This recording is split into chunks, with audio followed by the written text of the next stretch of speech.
깨뜨려야 할 평화라는 제목으로 말씀을 나누어 보도록 하겠습니다. 오늘 본문을 읽으시면서 좀 당황스럽지 않으세요? 왜냐면 예수님께서 오늘 이런 말씀하셨잖아요. 내가 세상에 평화를 주려고 온 줄로 생각하지 말아라. 평화가 아니라 뭐를 주러 오셨대요? 칼을 주러 오셨대요.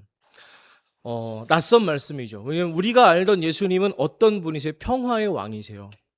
이사야서에서는 오실 메시아를 평화의 왕이라고 예언했어요. 그리고 실제로 예수님도 하나님과 우리 사이를 화목하게 만드셨죠. 산상수훈에서는 예수님께서 친히 평화를 이루는 사람은 복이 있다라고도 말씀하셨어요. 그런데 이상하게 오늘은 평화가 아니라 칼을 주러 왔다라고 말씀하시죠. 예수님께서 생각이 바뀌신 걸까요? 아니겠죠. 오히려 오늘 말씀은 예수님께서 말씀하시는 평화가 무엇인지를 조금 더 명확하게, 선명하게 볼 수 있는 본문입니다. 생각해 보세요. 우리 안에도 평화가 있습니다. 우리는 평화를 좋아하죠. 다투지 않는 것, 갈등 없이 사는 것, 그냥 서로 간에 어떤 말들에 침묵하는 것, 이런 평화를 이루면서 살아갑니다. 그런 걸 뭐라 그래요? 좋게 좋게 넘어가는 것들이라고 하죠. 대부분 사람들은 그걸 평화라고 생각합니다. 지금 당장 싸우지 않는 것, 그냥 좋게 좋게 넘어가는 것이 평화라고 생각해요. 그런데 여러분께 질문 하나를 드리고 싶어요. 만약에 누군가를 속이고 착취해서 이익을 얻는 사람과도 우리가 평화를 이루어야 할까요? 범죄를 저지른 사람과 우리가 평화를 이루어야 할까요? 극단적으로 말해서 성범죄자를 우리가 평화를 이룰 수 있으며 살아갈 수 있을까요? 아니죠. 평화보다 먼저 지켜야 될 것들이 있습니다. 그게 뭐냐면 정의예요. 예수님께서 말씀하시는 평화는 우리가 말하는 평화랑 조금 다를 수 있어요. 오늘 예수님은 바로 이 지점을 말씀하고 계신 거거든요. 내가 평화를 주러 온 줄로 생각하지 말아라 라는 말씀은요, 평화를 버리겠다, 칼을 주겠다, 폭력이 승리하게 하겠다라는 말씀이 아니라고요. 거짓된 평화를 거부하겠다는 겁니다. 침묵하는, 일관되게 조용히 침묵하는 그 가짜 평화를 경계하시겠다는 겁니다. 그래서 칼을 말씀하시는 거예요. 불의와 결탁하지 않겠다는 겁니다. 예수님은 이어서 오늘 가족 이야기를 하셨죠. 아버지와 아들이 갈라지고 딸과 어머니가 갈라지고 며느리와 시어머니가 갈라진대요. 가족을 깨뜨리시겠다는 말씀이실까? 아니겠죠. 진리를 선택하다 보면, 옳은 일을 선택하다 보면 가장 가까운 사이에서도 갈등이 생길 수 있다는 겁니다. 그럼에도 하시겠다는 거예요. 신앙은 언제나 모두를 만족시키는 것이 아닙니다. 그건 공리주의겠죠. 신앙은 공리주의가 아니에요. 모두를 만족시킬 수 없어요. 옳은 것을 선택하는 순간 누군가는 불편해지기 때문입니다. 정직을 선택하면 손해를 볼 수 있기 때문입니다. 불의를 거부하면 관계가 틀어질 수도 있어요. 그런데 예수님은 그것들이 바로 제자의 삶이다라고 말씀하십니다. 오늘 이 본문이요, 제자들을 세상 밖으로 보내시면서 하시는 말씀 중에 있는 부분이에요. 제자란 무엇이냐? 평화를 억지로 꾸역꾸역 유지하는 사람이 아니다. 때로는 칼을 들어서 불의를 깨뜨려야 되는 것이다 라는 말씀이신 거죠. 생각해보면 우리들의 삶에도 이런 일이 많이 있습니다. 직장에서, 가정에서, 또 교회에서 괜히 우리가 일을 키우지 말자, 그냥 좋게 좋게 넘어가자, 이번만 참아보자 라고 주변 사람들이 조언을 하기도 하고 우리 스스로도 그렇게 생각하기도 해요. 그 말이 언제나 틀린 말은 아니죠. 그런데 어떤 경우에 그런 말들이 불의함을 용인하게 된다는 겁니다. 침묵이 평화처럼 보일 때가 있죠. 그런데 그 침묵이 정의를 무너뜨리게 된다면 그것은 하나님이 생각하시는, 예수님이 말씀하시는, 예수님이 우리에게 주시려는 평화가 아니라는 겁니다. 제가 저희 아내랑 이제 아이를 낳게 되기로가 아니죠. 아이를 낳을 예정이잖아요. 아내가 이제 막 인스타그램 이런 거 보면서 우리 논의해야 될 9가지 사항이 있어. 뭔데? 여기 써 있어. 이 9가지를 논의해야 돼. 그거 막 이제 막 뭐 수면은 어떻게 할지 뭐 그런 거 아시죠? 뭐는 어떻게 할지, 애기 수유는 어떻게 할지 이런 거 다 논의한단 말이에요. 그래서 제가 이제 듣다가 그런 얘기를 했어요.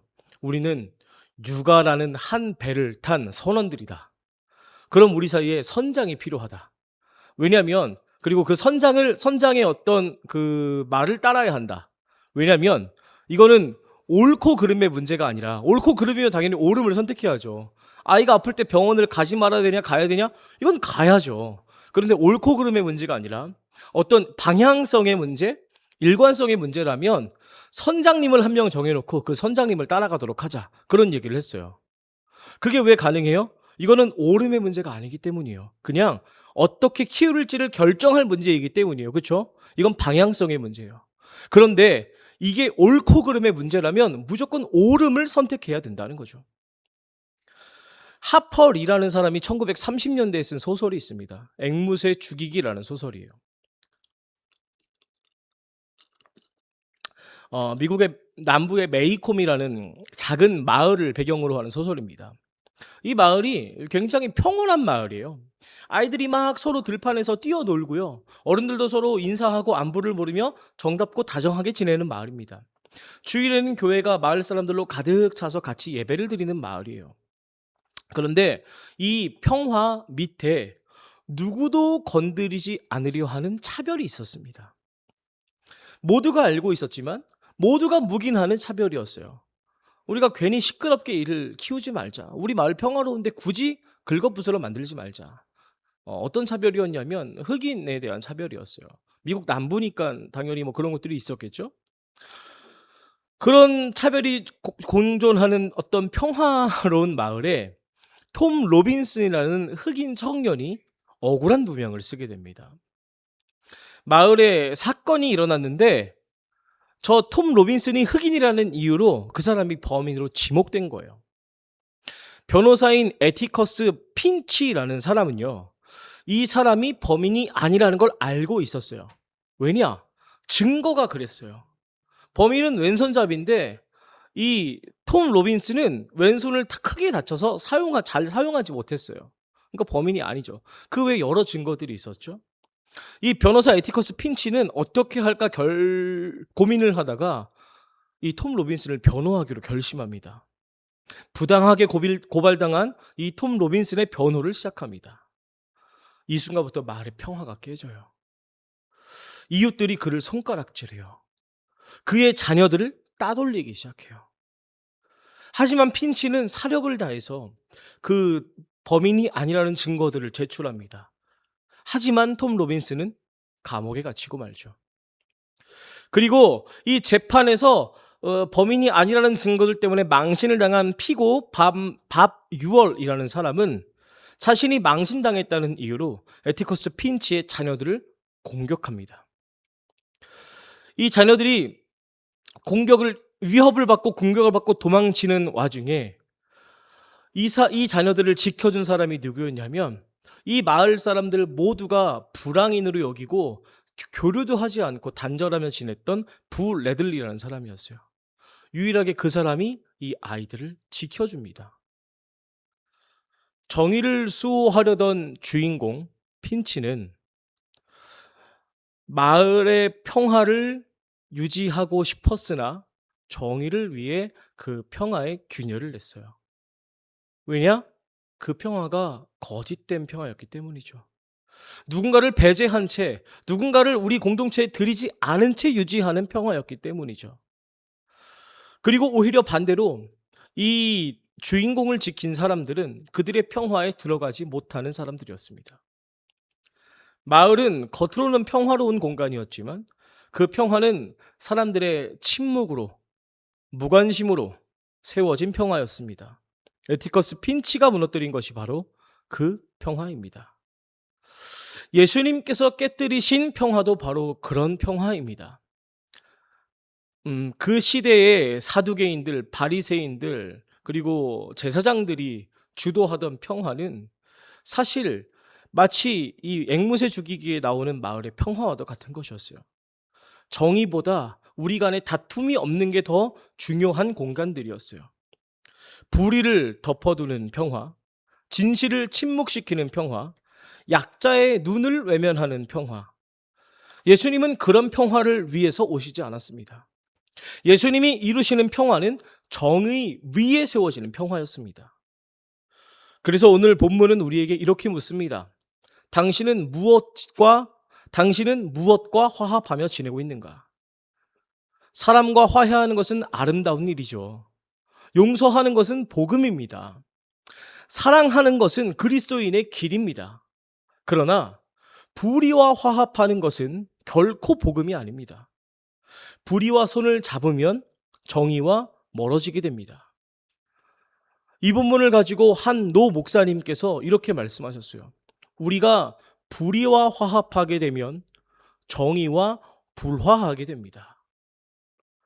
오늘 예수님께서 우리에게 주시는 그 칼은 사람을 향한 칼이 아닙니다. 우리 안에 두려움을 끊어내는 칼입니다. 타협을 끊어내는 칼입니다. 좋게라는 이름으로 덮어버리는 그 마음을 끊어내버리는 칼입니다. 그래서 우리는 하나님의 평화를 이루어 나가는 사람들입니다.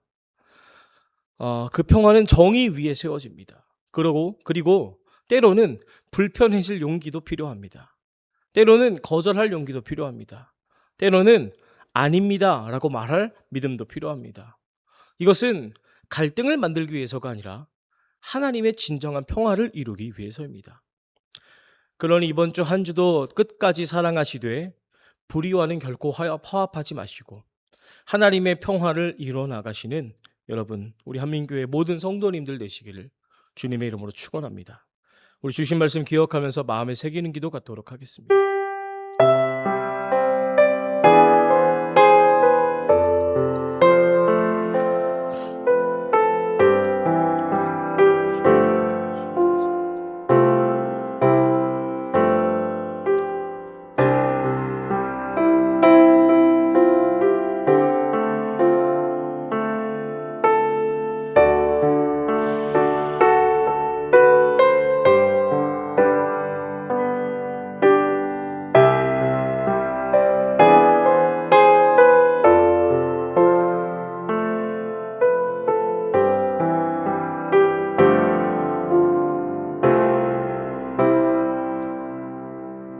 공생애를 시작하시던 예수님은 한결같이 평화로운 곳들에 불편함을 심어주셨습니다. 성전을 들어가셔서 정화 작업을 하셨고, 당시 종교, 정치, 지도자들에게 일가를 가하셨고, 사람들이 모두 손가락질하는 사람들과 친구가 되어 주셨습니다. 이것은 평화가 아니라 칼을 주러 오신 예수님의 모습입니다.